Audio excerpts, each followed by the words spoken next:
Hello ladies and gentlemen and welcome back to Sunless Seas. I totally forgot to hit the record button, so I sold the Sphinx Stone before I pressed record, but we made 300 echoes profit from that when I first got here, and I also babbled about the fact that we went to Visage in the last episode, had a flare-off in the inside of a secret ritual chamber, and then got our ass handed to us by a wreck ship. So, one of the first things I need to do is repair the ship. So the easiest way of doing that is going to the dry dock. Is that in London? Yes, put your ship in dry dock. Admiralty Yards, probably. It's the cheapest way of doing it, and we have quite a lot of favours. It's 3, but fully repaired. Wonderful. That puts my mind at ease slightly. Now, there's a lot of things we need to do here in London. Mainly, stuff we need to do is in our lodgings. We can have time with our family. Your sweetheart comes and goes. They have their own complicated business, but they always return to your shared home and your child.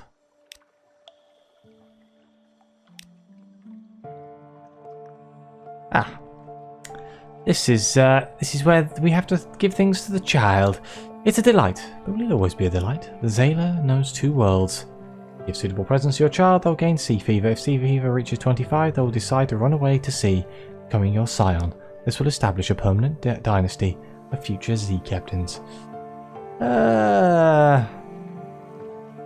have a lot of memories of distant shores. We also have a lot of surface ones, but let's go with distant shores. There is something you saw far across the Black Ocean. Share it. Your child's eyes grow round as pennies. They store up the memories as dream fuel.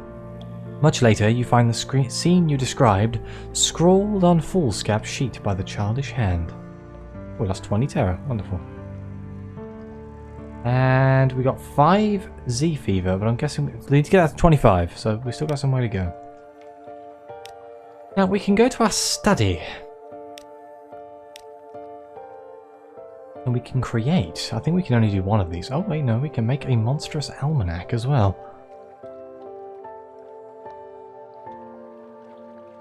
Oh no, what do we want to do? Do we want to make a shrine to stone?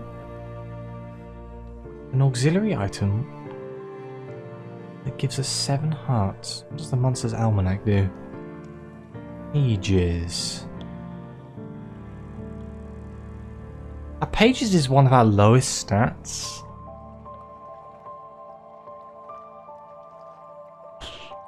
Oh, maybe we'll get secrets anyway. It's not the end of the world. Let's go with the shrine. Actually, nah, let's go with the monstrous almanac. I was going to go with the shrine, but oh, there's an argument to be made that I should make my hearts as high as possible, even though it's kind of useless. But when I do need it, it being high makes it better. Okay, let's just go with the monstrous almanac. Let's get our pages up a bit more. You could fit whole shelves of notebooks with what you've learnt of the Z, its monsters, its treasures, its secrets. And so you will. The most complex truths evade easy revelation. One must track them, harry them, cage them. They might be caged only by ink wrung from the veins of treasures. To record these truths, I must grind these treasures for ink. They will call me eccentric, and they will call me deranged, but they will never call me ignorant. So now we have one monstrous almanac. I'm assuming is that in our hole? It's an auxiliary, so it's kind of... I mean, I'd rather have the We Are Clay, but I guess if I need it for something, I can pop it in to get the extra benefits of it. So that's kind of useful. Is there anything else we needed to do here? Can't talk to that man. Could do with a new recruit, but... Ooh, the brisk campaigner. Or the haunted doctor. I could do with a cook.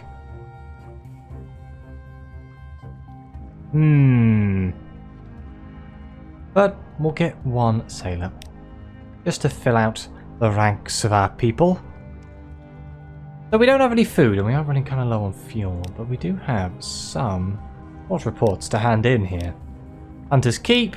Basic. 1 fuel, 5 echoes.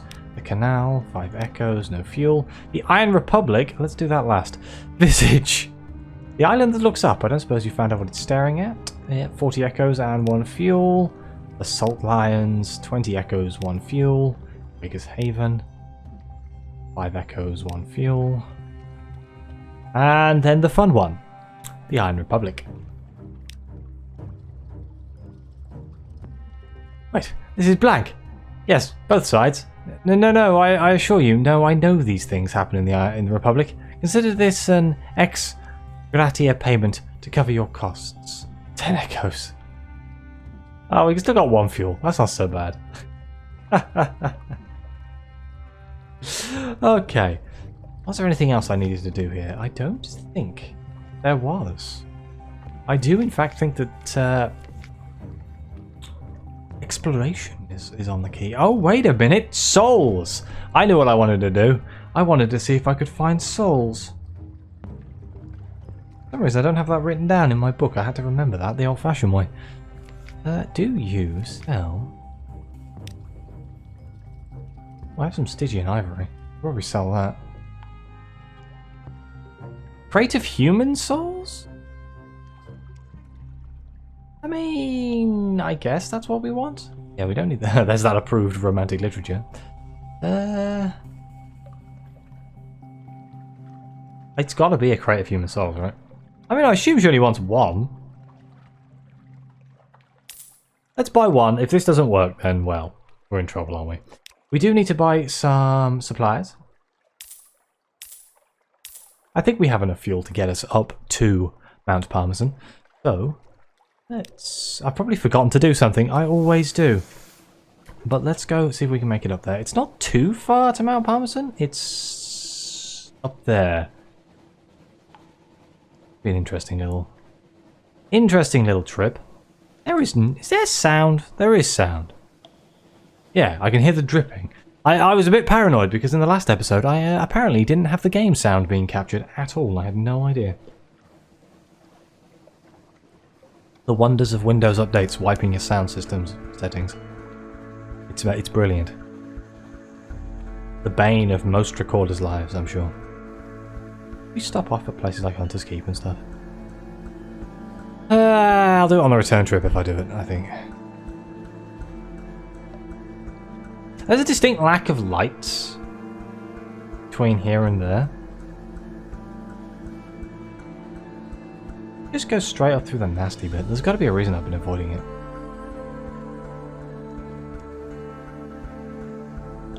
I probably should have bought more food. Because that ticks up very quickly. I always forget just how much food you consume in Sunless Seas. But hopefully... is that a steam pinnace? It is. Oh god, we've got bats on one side. Frickin'...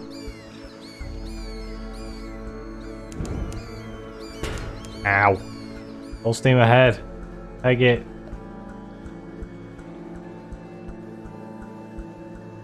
Where are we? We're there. Okay, let's go straight up here. Down the all clear. I could fight the bats to get food. Or reduce my terror, but grand scheme of things, not really worth the time. Some more lights. I didn't know these lights existed. We're kind of in uncharted waters right now.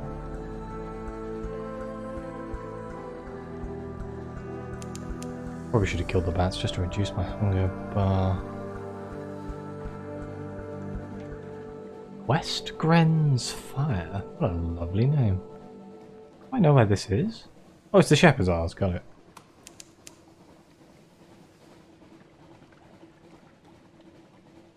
Yeah, we don't need to be here, really.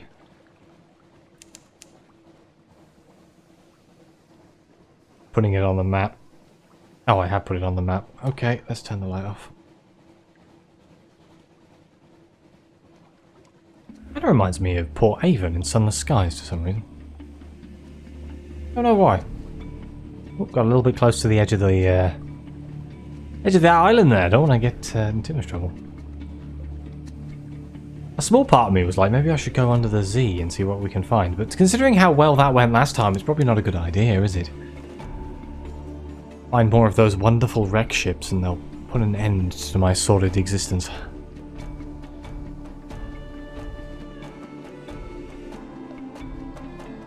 Okay, here we go. We're coming up to Mount Palmerston now. There's one of the like outside lying light things. It doesn't actually generate light. Well, it kind of does, but on a good way. What? There's an underwater port here. What is the underwater port? I must have been there, right? But for some reason my brain is... I don't know what it is. Hang on. Let's go have a quick look.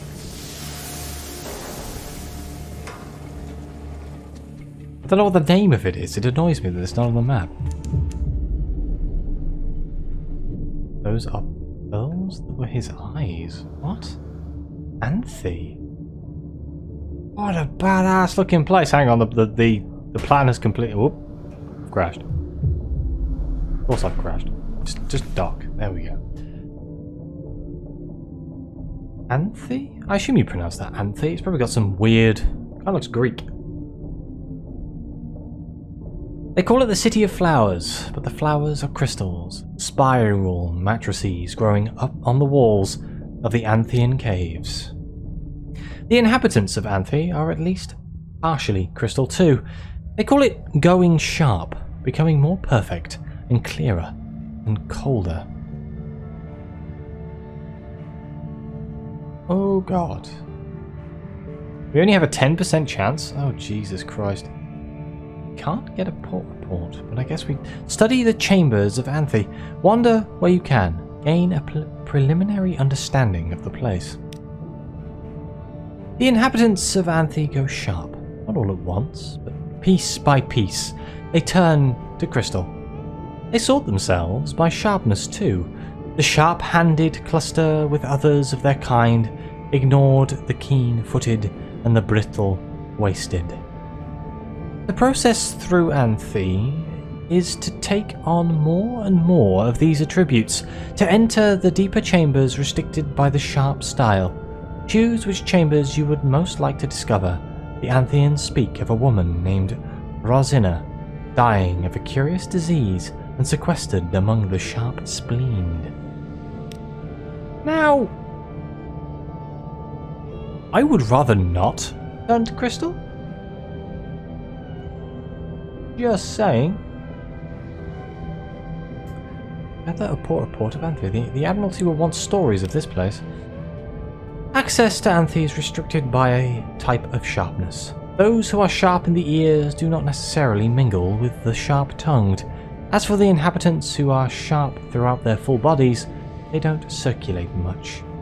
There is said to be a cavern, broad and shallow-floored, where the perfectly sharp grow old together.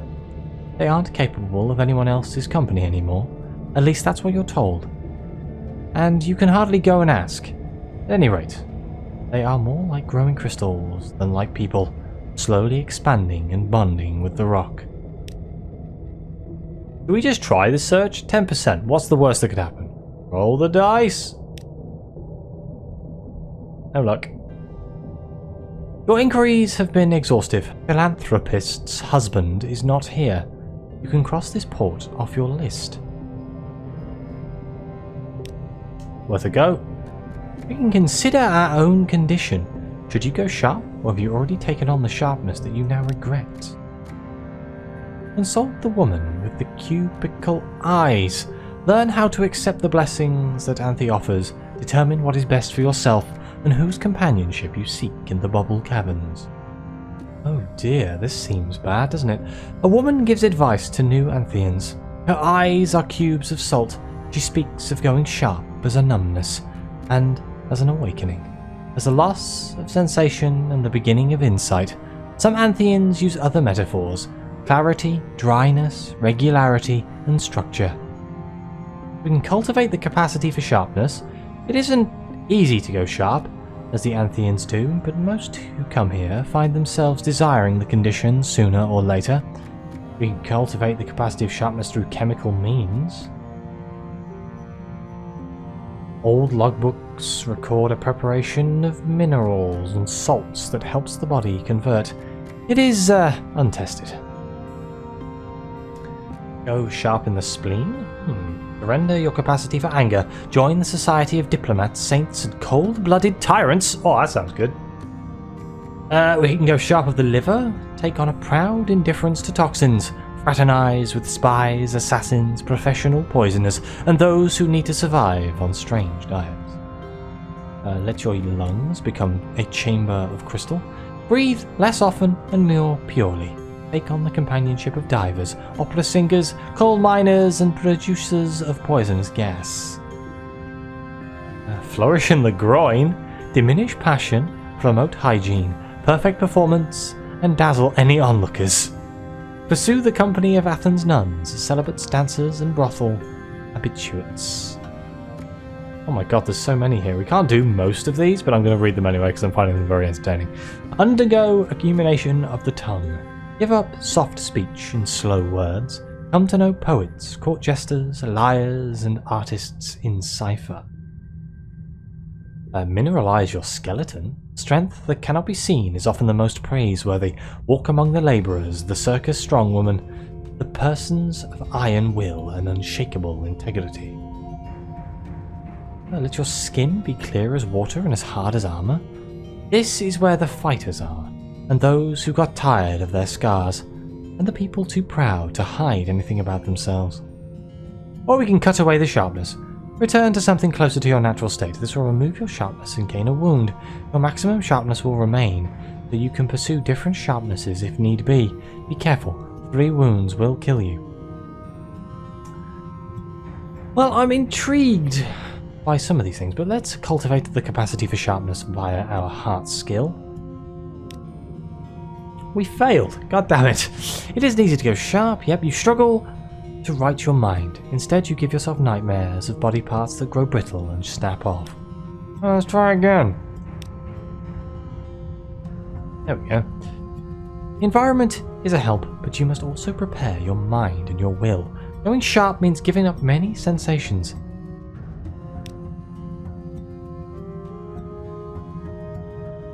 I am tempted by the spleen just on the accounts that we can talk to somebody who's ill who has the problem with the spleen, and that's another quest. So let's go for sharpness of spleen.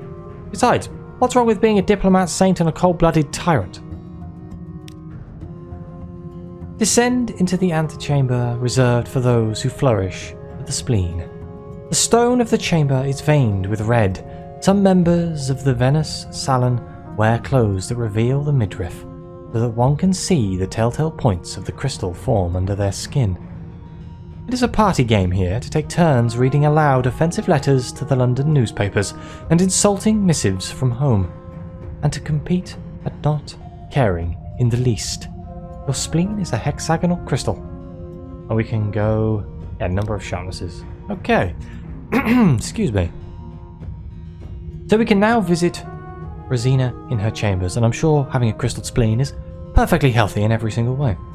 She is both healer and patient, convalescing in an ice bath among the sharp spleened. The Antheans speak of her often. The air gets chillier as you approach, and there are patches of frost on the walls. The cavern is crowded. In the centre is a bathtub full of ice, in which sits a woman in an obvious state of illness. Several Antheans attend her, one with deft, clear fingers. Then there are a number of other people attending, who mostly talk among themselves, but sometimes turn to watch Rosina. Okay, let's meet her. She has seen you come in, baked from within. Rosina is dying of anemescence, the disease of the elder continent. Any passion speeds the disease. She must therefore lie very still in an ice bath and think of things that do not interest her. Going sharp in the spleen protects her against the passion of anger, but other passions are still a danger. For a long time she looked for a cure to the disease. Tradition ascribes healing features to certain poems, ointments, and postures of the body, but these only delay the gradual combustion. Okay, let's learn more of her. For a long time she looked into cures of the body. I was certain the inhabitants of the Elder Continent would be able to correct what is wrong, she says. But if they know how, they refuse to say. Now I merely keep back the disease as long as I can, and seek cures of the sentiment instead. If I keep very calm, my symptoms subside. If you find anything in your travels, works of philosophy or guidance that might help me compose myself, please bring them to me.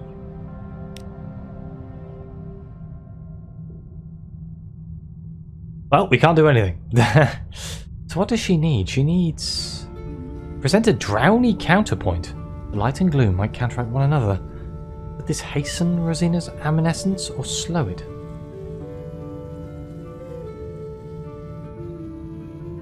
From a drowny love song? Drowny hymn? Or is he a story from Low Barnet? It will likely speed up the progress of her illness. That seems bad.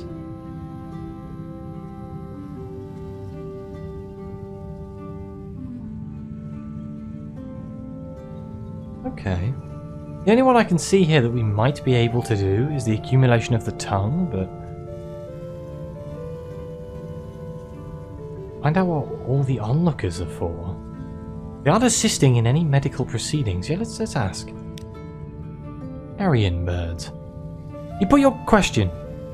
Rosina glances over at the cluster of men and women. Her expression is blank. The emotion that ought to be there has been controlled or wiped away. There are certain idiotic sects, she says. People who want to suffer what I have. They follow me around, hoping to be infected by my conflagration. What? Why? Well, we can't do any of these, but I guess I should keep it in mind. I'm going to put a little note in brackets saying Rosina, and we'll see if I can work this out at a later date, because there's not much I can do right now. In brackets, brownie.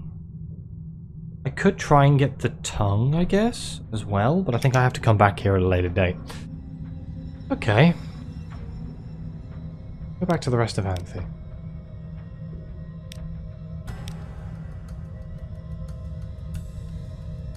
Oof, a chancy challenge. Yeah, okay, perhaps not. Let's do what I said I was going to do, which is go to Mount Palmerston. We have a bit of time left. That took a lot of time, considering not much was actually there. We did get a new spleen. Seems exciting. Oh, we could become a cold-blooded tyrant. I think I'd make a pretty good cold-blooded tyrant. Why not? Is there money? I'm already a smuggler, so, you know. It's just kind of the natural progression, isn't it? Use my light to, like, unveil Mount Palmerston. That'd be nice. There's Duggan's Moor.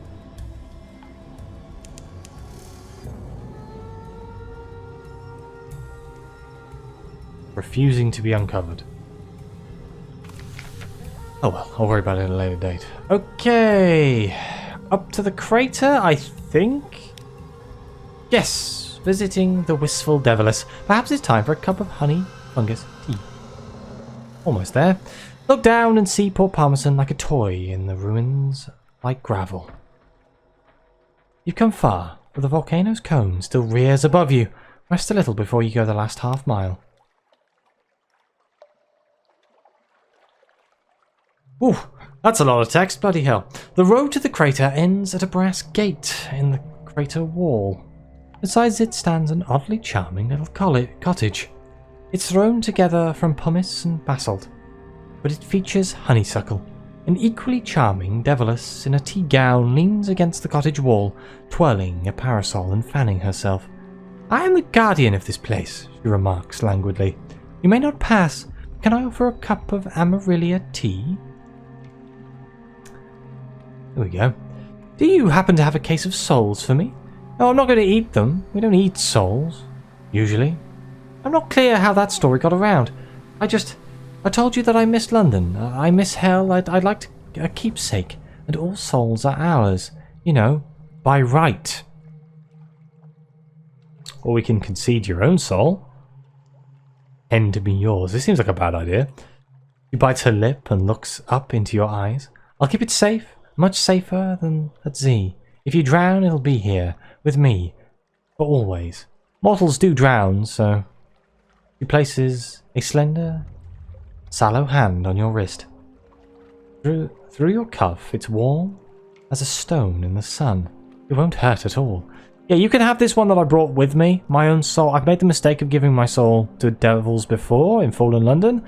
Don't fancy making that mistake again, because I still don't have it back, and it's been like 2 years. The Deviless lifts the lid off the crate. The light from the souls within illuminate her face. She stares at them for a long moment, and then tears begin to roll silently down her face. Thank you, she says. I've missed them so. One of her tears lands on the wood of the crate, which begins to smoke. Let me tell you something very special. She whispers in your ear. Her breath smells like hot stone. But you should go now. Thank you. Come back soon. Hey, we got one secret. That's not bad. That's not bad at all. Oh, we're at Mount Palmerston, so I might as well come here and... In fact, there's actually nothing I can do other than chat to the port folk about the Brimstone Convention. There was a revolution in Hell, and the aristocracy of the devils fled here. Oh, it's a port report.